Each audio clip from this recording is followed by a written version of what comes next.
Hello everyone, welcome back to my channel. आप सभी को नमस्ते। कैसे हो? उम्मीद करती हूँ बहुत अच्छी होंगी। मैं भी बहुत अच्छी हूँ। मैं सुबह सुबह आज उठ गई थी।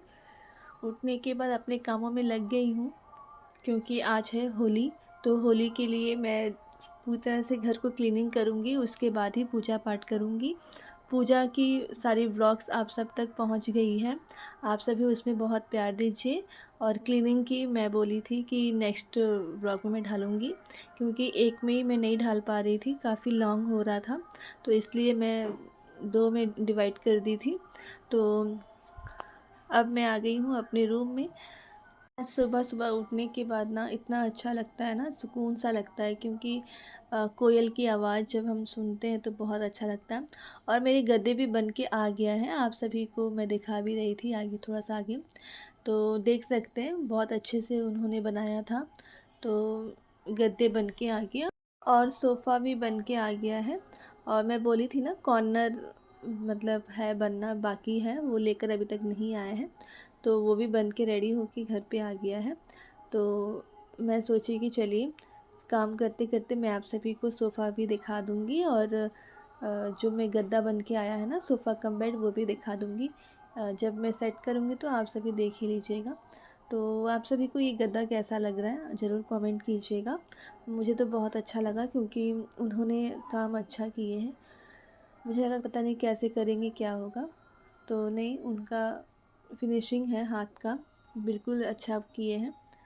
तो यहाँ पे मैं इस तरह से ना बेडशीट को मैं ढाली हूँ, बड़ी सी बेडशीट है, तो इसे मैं फ़ोल्ड कर दी थी। फ़ोल्ड करने के बाद इसे मैं बिछा दी हूँ, क्योंकि ना यदि कोई घर पे आ जाते हैं एक्स्ट्रा कोई भी, तो हम आराम से ना बड़ी बेडशीट को मतलब ये तो सोफ़ा कम बेड है, तो आराम से हम बेड को टान के ना मतलब चादर ढाल के आराम से सो सकते हैं। तो इसीलिए मैं सोची थी कि अब मत ले, मतलब वो बोले थे कि लेकर आएंगे, तो मैं उन्हें बोली कि मत लेकर आओ, फालतू का लेकर आओगे तो फिर मतलब छोटा बड़ा हो जाएगा। मतलब वो बेडशीट लाने वाले थे, तो मैं इसीलिए बड़ा बेडशीट ही रखी हूँ, ताकि ईज़िली छोटा बड़ा हम कर सकते हैं। यहाँ पे ना साफ़ कर ली हूँ। साफ़ करने के बाद जहाँ का सामान वहाँ पे मैं अच्छे से सेट कर ले रही हूँ। आ गई हूँ नेक्स्ट रूम में। नेक्स्ट रूम में आने के बाद ना ढेर सारे कपड़े हैं हमारी, क्योंकि ना मैं बहुत सारा कपड़ा मैं वॉश की थी। होली था तो मैं सोची कि जितना हो सके उतना अच्छे से घर साफ़ हो जाए, तो इसीलिए मतलब अभी भी हमारा मशीन चल रहा है, तो वो नेक्स्ट में फिर से ढालूँगी। इससे पहले जितने भी कपड़े हैं उन्हें मैं सजा लूँगी, उसके बाद ही जो भी कपड़े रहेंगे फिर से मैं उन्हें सुखाऊँगी और उन्हें बाद में फ़ोल्ड कर लूँगी। तो यहाँ पे बड़ी सी बैग है, उसमें मैं आयरन के लिए रखी हूँ। वो दीदी को मैं कॉल करूँगी तो वो लेकर आ मतलब लेके चली जाएगी। और यहाँ पे पूरे घर को ना एक एक करके रूम को हम झाड़ू मार ले रहे हैं, क्योंकि अगर अच्छे से हम अगर झाड़ू मारते हैं ना तो पोंछने वक्त ना उतना गंदा लगता नहीं है, फटाफट हो जाता है। तो मेन है ना, साफ़ करने से ज़्यादा हो जाता है कि कपड़ों को फ़ोल्ड करना, उसे सब सही जगह में रखना, और सारे सामान को, बिखरे हुए सामान को संजो के रखना, यही सब थोड़ा-सा ना काफ़ी टाइम लग जाता है। झाड़ू पोंछा तो बहुत जल्दी हो जाता है, बट ये सब सामान जो है ना, ये मुझे काफ़ी ज़्यादा हेक्टिक सा लगता है कि मैं इन सभी को ना कैसे मतलब सजाऊँ। तो मैं हम मतलब बहुत कोशिश करती हूँ जितना हो सके उतना घर को अच्छे से सजा के रखूँ मैं। मुझे बहुत पसंद है। आप सभी को कितना पसंद है घर को सजा के रखना? आप सभी को कैसा लग रहा है कि मैं सही से सजा पा रही हूँ या नहीं? आप लोग कमेंट कीजिएगा कि मैं घर को कैसे रखी हूँ। अब मैं सारे घर को ना पोछा मार लूँगी। पोछा मारने से पहले ना मैं मार्बल क्लीनिंग यूज़ करती हूँ, वो बहुत अच्छा लगता है मुझे, क्योंकि ना इतना अच्छे से साफ़ हो जाता है ना, थोड़ा-सा ही डालते हैं एकदम बिल्कुल चमकने लगता है पूरा मतलब फ़र्श। तो 2 रूम मैं पोंछती हूँ, उसके बाद मैं पानी को फेंक देती हूँ। फिर उसके बाद ना 1 रूम और हॉल को पोंछती हूँ, क्योंकि यदि हम एक ही बकेट में पानी रख के पूरे घर को यदि हम पोंछते हैं ना, तो वो क्या होता है ना, अच्छे से साफ़ नहीं होता है। जब मेरी ना ये घर बन रही थी ना, तो उस समय मार्बल घसाई होती है ना, तो उस समय मेरी घसाई चल रही थी, नेक्स्ट ईयर ही चल रहा था, क्योंकि ये घर लेने के बाद मैं पूरे घर को ना अच्छे से घसाई करवाई थी, मतलब वही पॉलिश करवाई थी। तो इसलिए ना भैया जी को मैं पूछी थी, उनसे मैं पूछी कि कैसे घर को साफ़ करना है, क्या नहीं है। तो उन्होंने कहा था कि मार्बल क्लीनर से आप क्लीन करो, बहुत अच्छे से साफ़ होता है, लेकिन एक बकेट में ना एक घर को ही पोंछो, उसको पानी को फेंक देना है। उसके बाद फिर एक बकेट में फिर पानी डाल के फिर एक घर को पोंछना है, फिर फेंकना है। ऐसे उन्होंने कहा था, बट वैसे पॉसिबल उतना तो होता नहीं है, बार-बार पानी को फेंको, पोंछो। तो वो मैं कभी-कभार करती हूँ, जैसे 1 मंथ में एक बार ना एक घर को पोंछती हूँ और एक पानी फेंकती हूँ, फिर एक घर को पोंछती हूँ, फिर पानी फेंकती हूँ। 1 मंथ में मैं एक बार ही करती हूँ वैसे। अदरवाइज़ मैं रोज़-रोज़ ना मैं ऐसे ही डेली मतलब पोंछ देती हूँ घर को। मतलब 2 रूम को पोंछती हूँ, फिर उसके बाद हॉल और रूम पोंछ लेती हूँ। क्योंकि सुबह-सुबह मुझे काफ़ी काम हो जाता है, तो फिर पॉसिबल नहीं हो पाता सारा कुछ।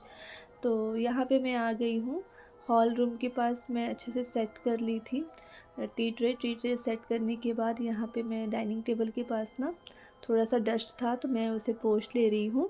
क्योंकि ना सामने थोड़ा-सा घर है, तो क्या होता है ना, हवा चलती है तो पूरी डस्ट आ जाता है। आप जितना भी पोंछ लो ना डेली-डेली, फिर भी हल्की-फुल्की तो गंदा उड़ता ही है, आ ही जाता है घर के पास। तो आंगन में पोंछ ले रही हूँ। पोंछने के बाद मैं अब फूल डालूँगी, यानी कि रंगोली। हमारे में तो बिना फूल के तो कोई शुभ कार्य यानी कि पूजा वगैरह कुछ भी नहीं होता है, तो हल्दी लगाना बहुत ज़रूरी है। चौखट के पास मैं रोज़ हल्दी लगाती हूँ।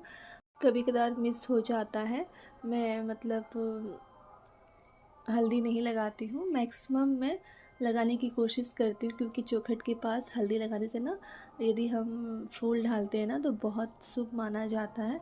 ऐसे हमारे में बड़े लोग कहते हैं, कई सालों से हम लोग करते हुए आ रहे, बचपन से मैं देखते हुए आ रही हूँ, तो इसलिए वहीं से मैं सीखते हुए आई हूँ।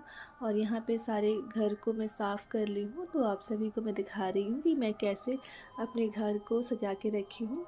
आप सभी को कितना पसंद आ रहा है, प्लीज़ कमेंट कीजिएगा। यहाँ पे हमारे नई सोफ़ा आ गया है, तो फिर मैं प्रॉपर आप सभी को दिखा दे रही हूँ। ये सोफ़ा कवर ना, पहले मेरे पास सोफ़ा थी ना, पुरानी सोफ़ा, तो उसकी ही कवर थी। मुझे लगा कि शायद किसी को दे देना पड़ेगा, लेकिन नहीं, हमें यूज़ हो गया है। मैं आप सभी को बोली थी ना कि मैं किसी चीज़ से मैं मैच करके मैं अपने सोफ़ा को ली हूँ, तो आप लोग कमेंट कीजिए, बट आप लोग कमेंट नहीं किए, तो मैं बता देती हूँ कि किससे मैच कर रहा था। दीवार में ना मोर बना था ना, मोर से ब्लू ब्लू मैच करके हमने सोफ़ा बनवाया था, कलर चूज़ किया था। क्योंकि ना यदि हम एकदम मैचिंग करके कोई चीज़ अगर बनवाते हैं, लेते हैं ना, बहुत अच्छे से घर ना अ, खिल के आता है। तो फिर मैं वही सोची थी कि नहीं, ग्रीन लेने वाली थी, बट ग्रीन ना मुझे सही नहीं लगा था, क्योंकि सोफ़ा ग्रीन ग्रीन उतना अच्छा नहीं लगेगा। तो मैं बोली कि नहीं, ब्लू कलर ना अच्छे से मैच करेगा, तो ये सोचकर हमने सोफ़ा को बनवाया था। तो अब आई होप कि आप सभी को भी बहुत पसंद आया होगा। मैं बर्तन को साफ़ कर ली हूँ। करने के बाद यहाँ पे ना मैं किचन को भी साफ़ कर लूँगी। आप सभी को हमारी ब्लॉग कैसी लगती है? यदि अच्छा लगे तो प्लीज़ हमें like, share and subscribe my channel, बहुत सारा लाइक कीजिए। आप सभी को हैप्पी होली, आपके पूरे परिवार को हैप्पी होली। आपके घरों में जितने भी बड़े हैं, मुझसे बड़े हैं, उन सभी को चरणों की प्रणाम है। और आप सभी कैसे मना रहे हैं होली, मुझसे ज़रूर शेयर कीजिए कमेंट के द्वारा। यदि अच्छा लगे तो प्लीज़ प्लीज़ प्लीज़ एक लाइक कीजिए। Love you guys, bye.